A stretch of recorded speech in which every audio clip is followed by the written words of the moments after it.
Are you tired of trying hard to get results and it feels like you have nothing to show for it? Want to know what successful people know? To break through pain and get into clear airspace?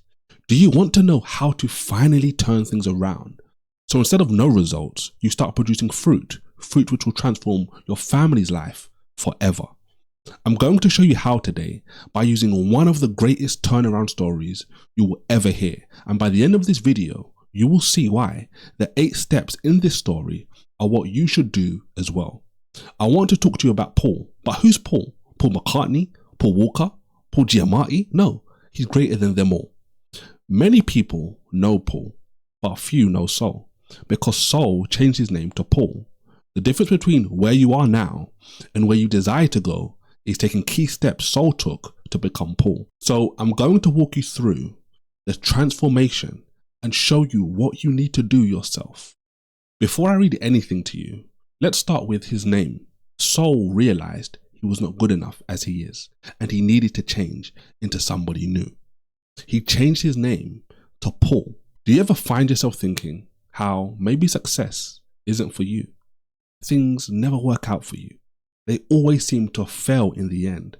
That's because we live in a world where there's a system programming you from birth to think this way. You don't need to change your name, but you must be born again. The system wants you to take the identity they give you and then follow it to the end, but the system is leading you nowhere. That's why you have billions of people today unfulfilled, living life like they came off an assembly line. That's because that's how the system works. But if you don't want to be like everyone else, you need to accept, like Saul did, I'm not good enough right now, but I will be. Say it. I'm not good enough right now, but I will be. Saul became a new person. He became Paul. He turned into the person he's created to be. I talk about how you do this in my video on overcoming imposter syndrome. The first thing you must do is become a new person. Now let's read about Paul in the Bible as he shares some of his transformation from Saul to Paul. I'm going to start at Galatians chapter 1 verse 11. It says, "But I certify you, brethren, that the gospel which was preached of me is not after man. For I neither received it of man, neither was I taught it, but by the revelation of Jesus Christ." He's talking here about his mission to preach the message of Jesus around the world. Paul was so convicted because he knew this was not from men. His mission came when he became a new person. Saul turned to Paul and his mission arrived. Have you ever found yourself wondering, questioning, is this what I should do? I'm not sure if I should take my life in this direction. The reason that happens is because, like Saul, the system directs your path where they want you to go. But when you wake up, when you change from Saul to Paul, everything becomes clear. Paul is so confident about his mission, there is no doubt. Have you ever gone to a pool and you dipped your feet? It's colder than you expect, and then you think again about going in. That's what the system wants you to do. That's the place of fear and doubt. That's why you might take a few steps to leave the system. You record a video, you start a blog, you buy the program, but the system has done such a job on the world, you don't run and jump straight into the pool like you should. Saul wouldn't, but Paul would do that. When you have that laser focus on your mission, jumping in the pool means nothing. I'm not Saul, I'm Paul. Say it. I'm not Saul, I'm Paul. You don't need to dip your toes in. You jump right in because you know who you are. The second thing you must do is accept the mission. But when you become the new person and when you accept the mission, something happens. The system does not want you to become someone new. The system has guided you this whole time to be who they want you to be. They won't let you go without a fight. The system will use your family, friends, anything it can to stop you becoming somebody new. Because the system knows if you transform from Saul to Paul, you can now save your family and friends. But if you don't change, you're all going to stay in danger. Let's keep reading.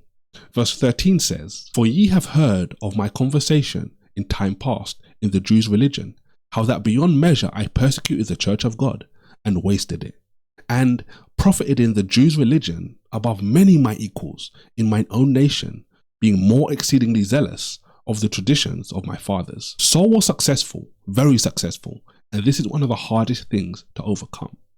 When you're not doing well, it's easy to accept becoming a new person. It makes sense. But when you do well, everyone knows you. Your soul. You know when you make a decision you know is right, but no people might look at you in a weird way as they don't understand. The system wants you to feel that pressure and guilt because it stops you from being born again. Imagine getting promotion after promotion, but then leaving that place because you knew something better for you was out there. Most people in the system cannot understand, but that's what Paul did. Although he was famous, he said, I will let everyone question me and laugh at me because I know my true mission. This is why the system is set up today, to get everyone to compare themselves to others. Saul cared about promotion in comparison to others, but Paul cared about completing his mission. That's all that matters. I have no competition because I'm unique. You need to believe you are strong enough to defeat the system because you are. I am strong enough to defeat the system because this is what I'm created to do. Say it. I am strong enough to defeat the system because this is what I'm created to do.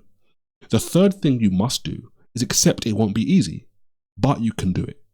Next, Paul says, but when it pleased God who separated me from my mother's womb and called by his grace to reveal his son in me, that I might preach him among the heathen, immediately I conferred not with flesh and blood.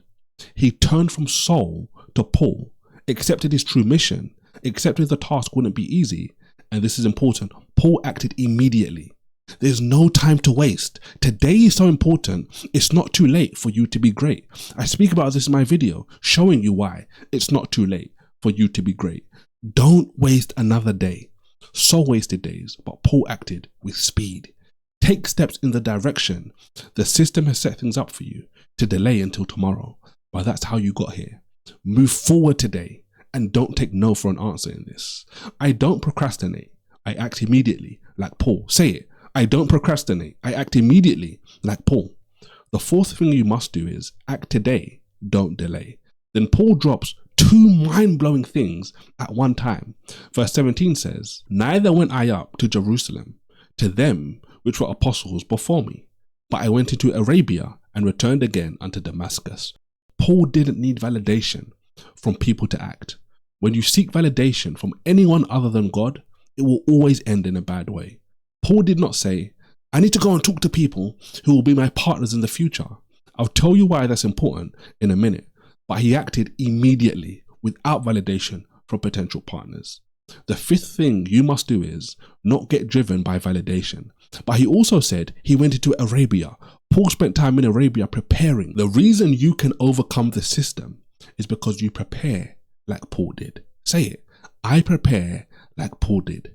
Acting immediately doesn't mean going right into the firing line, but it means you take the steps towards your destiny. The sixth thing you must do is be prepared. Once you're prepared, something happens. Paul talks about this in verses 18 to 19 when he says, then after 3 years I went up to Jerusalem to see Peter and abode with him 15 days. But other of the apostles saw I none except James, the Lord's brother. When you are prepared, partnership opportunities arise. After 3 years of practicing, preparing, and promoting his new identity, he was ready to partner. 3 years, 10 years, 1 year, the years are not the point. I'm not going to read it now. But when Paul was ready to partner, the disciples were afraid at first. And that makes sense. That's why seeking validation shouldn't be your first desire. Everybody knew him as Saul. Why would the disciples or anybody you want to partner with today believe you are somebody new on day one? There's only a small amount of evidence. You must prove to everyone you are no longer Saul, but now Paul. Even after 3 years, people were still afraid of Paul, but his body of work spoke for itself. It's not that this always takes time to do, but every successful person is willing to wait if it does take time, and that's a powerful mindset to have. The system is programming billions to expect microwave success. It's possible, but not the norm. That's why I say your microwave blessings are robbing you of your eternal blessings. Rebranding takes time, and all the greats are willing to wait for it if necessary. The seventh thing you must do is prepare to partner at the right time. You are unique, you are special, but you're a piece of a greater puzzle. And this is why what Paul says next is special. In verses 20 to 24, he says, "Now the things which I write unto you, behold, before God I lie not. Afterwards I came into the regions of Syria and Cilicia, and was unknown by face unto the churches of Judea, which were in Christ. But they had heard only that he which persecuted us in times past now preacheth the faith which he once destroyed, and they glorified God in me." Things may seem hard at first, like they were for Paul. You may feel like you're in an uphill battle. Nobody believed him, and it was hard to get things going. But as he continued to show the world he was a new person with a new mission, things changed. It no longer felt like climbing uphill. People started to accept the new version. They forgot about Saul and rejoiced over Paul. And that's when he had momentum and things started clicking like never before. The eighth thing you must do is accept that rebranding can take time and be okay with it. Rebranding from where you are now to where you'd like to be in the future is possible, more than possible, but you must accept that your new beginning must get accepted by people the same way your old version was too. It's easy to want to become the new you, but still feel guilty and think there's no time left for you. That's a lie the system wants you to believe. And that's why you should watch the video next that shows you why it's not too late for you to be great. Go win and God bless.